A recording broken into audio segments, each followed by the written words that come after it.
আজ আপনাদের সাথে শেয়ার করছি বাংলাদেশি পিঠার রেসিপি বিবিখানা পিঠা। এই পিঠার নামটা যেমন সুন্দর ঠিক তেমনই স্বাদও দারুণ। এটাতে আপনারা একসঙ্গে ক্ষীর, কেক, দুধ পুলির ফ্লেভার পাবেন। এটা ট্র্যাডিশনালভাবে ডিম দিয়ে তৈরি করা হলেও আপনারা চাইলে ডিম ছাড়াও তৈরি করে নিতে পারেন। আর সাবেকি পদ্ধতি অনুযায়ী চালের গুঁড়ো দিয়ে এই পিঠা তৈরি করায় পিঠাটা একটু শক্ত হয়ে যায়, বাসি করে খেলে অতটাও ভালো লাগে না। তাই আমি একটু অন্যরকমভাবে বানিয়েছি যাতে পিঠাটা দুদিন পর্যন্ত নরম থাকে। এছাড়াও শেয়ার করেছি প্রচুর টিপস অ্যান্ড ট্রিক্স যাতে আপনাদের পিঠাও একদমই আমার মতো নরম, জালিদার আর পারফেক্টভাবে তৈরি হবে। তো নমস্কার বন্ধুরা, রাখিস ফুড হাবের আরও একটা রেসিপিতে আপনাদের সবাইকে ওয়েলকাম। আর দেরি না করে শুরু করা যাক আজকের বিবিখানা পিঠে। এর জন্য দেখুন একখানা তাওয়ার মধ্যে আমি 1/2 লিটার ফুল ফ্যাট ক্রিম দুধ অ্যাড করে নিয়েছি। এই পর্যায়ে গ্যাসের ফ্লেমটা হাইতেই রেখেছি। হাই ফ্লেমে একটা বয়েল আসা পর্যন্ত রান্না করে নেব আর সমানই স্প্যাচুলা দিয়ে নাড়তে থাকবো যাতে তাওয়ার তলায় আটকে না যায়। তারপরে একটা বয়েল আসার পর গ্যাসের ফ্লেমটা মিডিয়ামে করে দিয়ে সমানই নাড়াচাড়া করে দুধটাকে ঘন করে নেব। আপনারা চাইলে গ্যাসের ফ্লেমটা একদম লোতে করে দিয়ে একটু সময় বেশি দিয়েও এটা বানিয়ে নিতে পারেন, কিন্তু মধ্যে মধ্যে একবার করে একটু স্প্যাচুলা দিয়ে একটু নেড়ে দিতে হবে তলাটা, যাতে তলায় আটকে না যায় দুধ। দেখুন সমানই নাড়াচাড়া করছি আর একটা বয়েলও এসে গেছে। এই পর্যায়ে গ্যাসের ফ্লেমটা আমি মিডিয়ামে করে নিয়েছি। দেখুন আরও 10-15 মিনিট হয়ে গেছে, দুধটা অনেকটাই ঘন হয়ে গেছে, দেখেই বুঝতে পারছেন। আর তাওয়ার গায়ে যে সরগুলো লেগে যাচ্ছে সেগুলোকে আমি টেনে দুধের মধ্যে নামিয়েও দিচ্ছি। এবার দেখুন আরও 10 মিনিট পর দুধটা একদম ঘন হয়ে গেছে, 1 কাপ মতো হয়ে গেছে। এটাকে আমি সাইডে সরিয়ে রেখে দিচ্ছি, ঠান্ডা হওয়ার পর এটা আরও ঘন হয়ে যাবে। এবার একটা বাটি নিয়ে নিয়েছি, তাতে একখানা ছাঁকনি বসিয়ে নিয়ে 1.5 কাপ পরিমাণ চালের গুঁড়ো আমি অ্যাড করে নিচ্ছি। এই চালের গুঁড়োটা কেনা চালের গুঁড়ো। এবারে দেখুন ভালো করে ছেঁকে নিচ্ছি, মানে চেলে নিচ্ছি আর কি।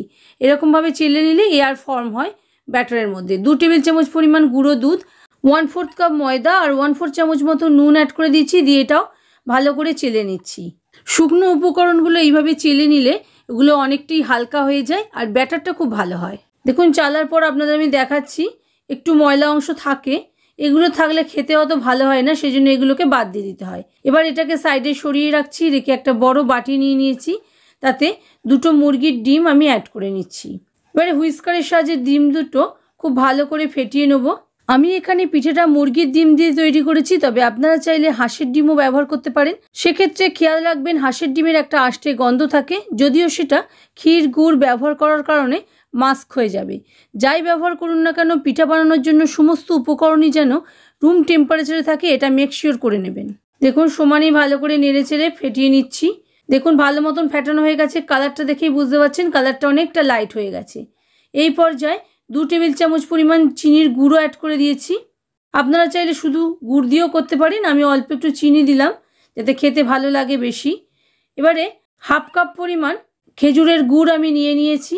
খেজুরের গুড়ই ব্যবহার করবেন, যদি পাটালি ব্যবহার করেন তাহলে কিন্তু বিবিখানা পিঠের কালারটা ভালো আসবে না।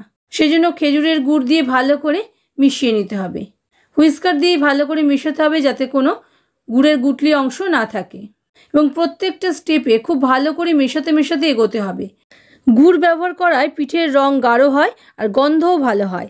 আর যদি ডিম, ক্ষীর কিছুই না দিতে চান তাহলে 1 থেকে 1.5 কাপ পরিমাণ কনডেন্সড মিল্ক ব্যবহার করতে পারেন, তাহলেও বিবিখানা পিঠার টেস্ট একই থাকবে। দেখুন খুব ভালো করে মেশানো আমার হয়ে গেছে। এবারে দেখুন 4 টেবিল চামচ পরিমাণ আমি ঘি অ্যাড করে দিচ্ছি। এই ঘিটা রুম টেম্পারেচারেই আছে আর এটা হালকা পাতলা ঘি, মানে খুব শক্ত ঘি অ্যাড করবেন না। শীতকাল যেহেতু ঘি জমাট বেঁধে যায়, ঘিটাকে একটু হালকা গলিয়ে নিয়ে ব্যবহার করবেন, তাহলে মিশেও যাবে ব্যাটারের মধ্যে খুব সুন্দরভাবে আর পরিমাণটাও আপনাদের সঠিক হবে। ভালো করে ঘিটাও মিশিয়ে নিয়েছি। এবারে দেখুন আমরা যে দুধটা ঘন করে রেখেছিলাম সেটাকে অ্যাড করে দিয়েছি। দুধের মধ্যে কত মালাই হয়েছে দেখতেই পাচ্ছেন, যেহেতু দুধটা ফুল ফ্যাট ক্রিম দুধ ছিল। তবে আপনারা চাইলে এমনি নর্মাল দুধ দিয়েও করতে পারেন, কোনো অসুবিধা নেই। দিলে বেশি ভালো খেতে হবে আর নরমও হবে। দেখুন সবটা ভালো করে মিশিয়ে নেওয়ার পর আমরা যে চালের গুঁড়ো, ময়দা, গুঁড়ো দুধ চেলে রেখেছিলাম সেটাকে অল্প অল্প করে অ্যাড করতে থাকবো আর সমানই নেড়ে চেড়ে মিশিয়ে নেব। যেহেতু শুকনো উপকরণগুলো আগে থাকতেই চেলে নিয়েছিলাম, সেজন্য মেশাতে কোনো রকম অসুবিধা হবে না। প্রথমেই একবারে সবটা অ্যাড করে দেবেন না, তাহলে লাম্প হয়ে যেতে পারে ব্যাটারে। অল্প অল্প করে অ্যাড করেছি দেখুন আমি। তারপরে ভালো করে মিশিয়ে নিয়ে এবারে আবারও বাকিটা অ্যাড করে নিচ্ছি। সবটা অ্যাড করে দিয়ে ভালো করে হুইস্কারের সাহায্যে মিশিয়ে নিচ্ছি, মানে স্মুথ করে নিচ্ছি। এইভাবে একই ডাইরেকশনে ঘুরিয়ে ঘুরিয়ে ভালো করে এটাকে স্মুথ করে নেবেন। দেখুন ব্যাটার আমাদের খুব সুন্দর তৈরি হয়ে গেছে। এবারে 1 কাপ পরিমাণ গ্রেটেড নারকেল আমি অ্যাড করে দিয়েছি। দিয়ে আবারও ভালো করে সবটা মিশিয়ে নিচ্ছি।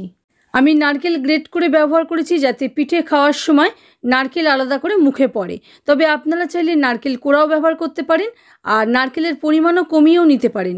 কিন্তু এখানে আমি আপনাদের বলে রাখি, আমি যে পরিমাণে সমস্ত জিনিস নিয়েছি তাতে 1 কাপ পরিমাণ নারকেল একদমই পারফেক্ট। দেখুন সবটা আমার মেশানো হয়ে গেছে।